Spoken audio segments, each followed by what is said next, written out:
If you are thinking of choosing a life partner, or you've chosen one and you're not sure if it's them or you or both, let's go through 8 of the most common signs that you are still very much trying to work out your own wounds and how much they can affect who you choose, if you stay, and what happens. I'm a licensed psychologist. These are things I wish I had been in therapy about when I chose a life partner. Let's get into it.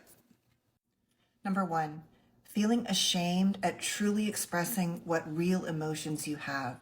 Numbing, minimizing, but whenever it comes down to it, when you're supposed to really share how you feel, you have a hard time doing it, and you feel, if you do, you feel ashamed when you do it. Like even afterwards, you play it in your head and you're like, oh my God, that was too much. I can't believe I said that.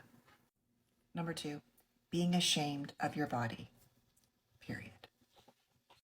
Number 3, deep inside, believing that people are not truly trustworthy.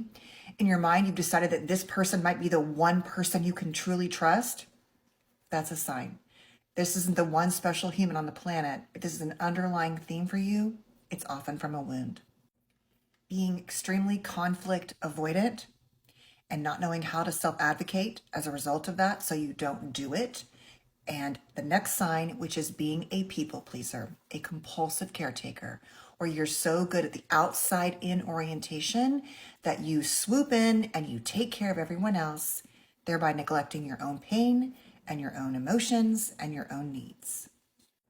The next one is being a super achiever, highly driven, perfectionist. It's never good enough.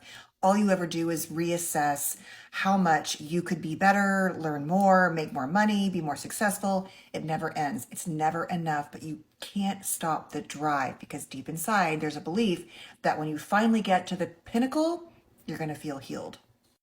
And lastly, though this one is really hard to know if you're not in therapy, when it really comes down to it, you believe that deep inside, when you look back, especially on your dynamic with your parents in childhood, that the way you truly justify and explain what happened, even though you might say it's them, is that deep inside you believe it's you.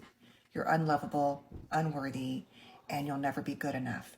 And that theme plays out in all these other signs because that is the core.